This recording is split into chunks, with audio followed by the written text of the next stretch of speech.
So Jenn is a good friend. She's an experienced innovation leader in the federal government and a policy entrepreneur. Currently, she is a director of early stage innovations and partnerships for NASA's Space Technology and Mission Directorate. In this role, she leads a portfolio of technology programs that engages diverse sources and creativity and innovation across the country, awarding more than $300 million in funding annually through prize competitions, SBIR/STTR, research grants, internal innovation team projects, advanced concept studies, and technology transfer. She also currently serves as the co-chair of the Partnership for Public Services Innovation Council. Previously, she has served in various technology program management roles at NASA HQ, as the Assistant Director for Open Innovation at the White House Office of Science and Technology Policy, and throughout her career has led numerous innovative communities focused on incentive prizes, citizen science, design thinking, and the maker movement. Thanks to everybody for having me today. I'm really excited to share a little bit about NASA Space Technology Mission Directorate and our work in early stage innovation and commercialization. Today, I plan to talk to you a little bit about how we've seen space relevant ideas transition to market. And I'll share some of the programs that can help companies and innovators on their journey. And I will highlight the particularly important role flight demonstrations play in this journey because space is hard. I want to tell you a little bit more about space tech just so that you're familiar with it. Space Technology Mission Directorate is one of 4 mission directorates at NASA, and we seek to advance the technologies and the talent that lead the world, both for infusion into NASA missions, as well as for broader commercialization and economic impact. Our impact is not only felt in the space industry, but also in consumer goods, health and medicine, public safety, and numerous other spin-off areas. To do this, we embrace all the capabilities that you see in the colored section of the graph in front of you, from embracing diverse communities to developing and demonstrating technologies to the hard work of transferring those technologies to mission applications as well as commercial opportunities. And we understand that technology development is not linear, though this path looks a little bit unidirectional. And we also understand that STMD is part of a broader ecosystem. We are part of not only NASA's broader efforts, but also we collaborate with other government agencies, the academic and commercial sectors that build the important space industrial base, as well as a number of other partners. And this ecosystem as a whole drives U.S. economic growth and giving us a firm footing as a global leader in space, which is an important industry of the future. One impact story that demonstrates STMD at work in this ecosystem is a familiar story, hopefully, to many of you, if you've been watching the news, is the rollout solar array technology. So this technology was developed by Deployable Space Systems. Let me see if the video is going. If you could do one more click, you'll see a video in the upper right-hand corner. Go ahead back, Patrick. Sorry, to the ROSA slide. To get that video going so you can actually see her getting deployed. The first of 6 of these rollout solar arrays was actually installed on the ISS this weekend. I watched it live from my iPhone on Sunday morning. And these rollout solar arrays will boost the power available to the ISS using this new technology. But this new technology actually had a long road to get from where it is today to where it started. Between 2008 and today, Deployable Space Systems, who is the company behind this technology, journeyed from a desktop idea, a desktop prototype of this technology to infusion on the NASA International Space Station by working with a number of different STMD programs, as well as other government agencies and commercial partners and investors. The technology was initially de-risked through numerous SBIR investments, both by NASA and the DoD, starting back in 2009. To achieve a key development milestone, STMD also, through a different program in my organization, invested in a 20 kilowatt ground demonstration in 2014. In order to actually get this demonstrated in space, it was a couple other partners that did that. So in 2017, AFRL and ISS supported the in-space demonstration of this technology. And as an indication of the commercial and economic growth potential of this technology, earlier this year, the company DSS was acquired by Redwire, which is pursuing an IPO to go public later this year. This is a powerful example of the time space technology can take to develop, but also to find markets and applications inside and outside of NASA. It's also a powerful example of the multiple STMD programs that aid awardees and de-risk their technologies through their winding journeys. But ROSA isn't the only example. At least 13 different space technologies supported by the Space Technology Mission Directorate are now on board the Mars Perseverance rover on the surface of Mars. And some of these technologies were developed, demonstrated, and infused much faster than the previous example that I just told, like the motive robotic space arm that you can see on the rover in front of us. This small business was founded in 2014, won their first SBIR award in 2015, and the robotic arm was delivered, integrated by JPL, launched, traveled to Mars, and is now exploring the surface of Mars in that time. Several other technology development efforts were managed by higher technology readiness level programs within STMD that were critical to Perseverance's mission success. And I want to just highlight a couple of those because they're frankly super cool. The terrain relevant navigation and the lander vision systems that you see in front of you allowed the lander to figure out its position and where it was precisely going to land by taking images real time and calibrating the landing site while it was descending through the parachute. MOXIE, which is another STMD technology demonstration, achieved another first, converting some of the red planet's thin carbon dioxide-rich atmosphere into 5 grams of oxygen, equivalent to about 10 minutes worth of breathable oxygen for an astronaut. And that was demonstrated just a little bit earlier this year. Not all ideas transition to infusion or commercialization. We all certainly know that. But many revolutionary technologies and the teams that support those innovations do, enabling the U.S. to be a global leader in space technology. The Space Technology Mission Directorate works with innovators from across the space technology ecosystem. I today am primarily talking about the stuff on the left side of the screen, early stage innovations, partnerships and tech transfer, and SBIR, since that's part of my portfolio, the early stage innovation and partnerships portfolio. We work both in traditional and in non-traditional ways through a variety of different programs. And we have various opportunities to not only on-ramp technologies, but continue the development of those technologies, which often require flight demonstrations to advance. So I'm going to run through a few examples of these programs for you today, just to make sure y'all are aware of the full spectrum of opportunities to leverage NASA funding and other support in order to move your technologies and teams forward. One early stage program, the NASA Innovative Advanced Concept Program, otherwise known as NIAC, because we love acronyms at NASA, executes annual solicitations seeking exciting, unexplored, and technically credible new concepts that could one day change the possible in space and aeronautics. These are truly the earliest stage concept investments that we make within the Space Technology Mission Directorate. And we understand that these ideas are inherently risky, ambitious, and could take some time to advance to missions. These opportunities are open to anyone. They're open to NASA Center employees, to other government agency employees, universities, industry, and individual entrepreneurs. If you've got a big idea, a big concept tied to a future space architecture, this is certainly a place to go to try to explore that. But despite the ambition of these projects, and they are certainly ambitious, there are numerous compelling stories from NIAC fellows that demonstrate various pathways that these are actually getting towards flight. For example, Professor Walker's 2014 NIAC study, which was a 10-meter suborbital large balloon reflector, resulted in a mission to deploy and demonstrate an inflatable space antenna, which was designed by University of Arizona students. This is also known as the CATSAT mission, and it was part of the 10th round of NASA's CubeSat launch initiative. Another early stage innovation and partnership program is the Space Technology Research Grants Program. STRG engages the spectrum of academic researchers on early stage technologies all across the country through almost 800 awards to date and 300 active awards. STRG funds a wide variety of technology research areas, including robotics and autonomous systems, science, instruments and sensor systems, materials, structures, manufacturing, you name it. It's an important on-ramp for early stage university research across the technology spectrum for NASA. I highlight this program because it's developing innovative technologies that could be the seed corn for the next great startup, but also that STRG can be a path to develop technologies destined for payload and flight opportunities. For example, one early stage innovation project, which you can see an image of in the upper right-hand corner, actually on IASS, was a collaboration between the Autonomous Systems Lab at Stanford and the Intelligent Robotics Group at NASA Ames.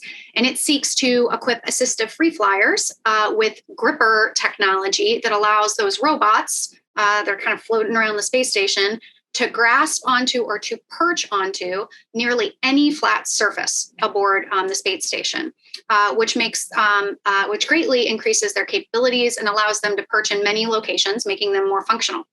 Actually in the zero gravity environment. The grippers were installed on the Astra B platform this spring, and initial tests were completed successfully on board the ISS this April. Another program that you guys are probably very familiar with is the SBIR program, the Small Business Innovation Research Program. And NASA has a very active SBIR program that awards over about $200 million a year to small businesses and entrepreneurs across the country that are seeking to develop technologies and commercialize those technologies. SBIR has been working for nearly 39 years to do this within the space ecosystem. And even though SBIR sits technically within the organization, the Space Technology Mission Directorate, it really is tied to everything NASA does. There are topics ranging from science to aeronautics to human exploration within the annual solicitation, and we support technologies across the entire domain of NASA interests. And in order to really make sure we get the most out of this program, we function kind of both as an R&D program, a research and development program, but also as a seed fund. As an R&D program, we fund the maturation of technologies for which NASA is the primary customer. It's an important distinction to understand about that program, and help maintain the aerospace industrial base through those investments. But also as a seed fund, we recognize we need to invest in disruptive capabilities in emerging markets, increasing the country's competitive advantage and generating opportunities for job creation across the country.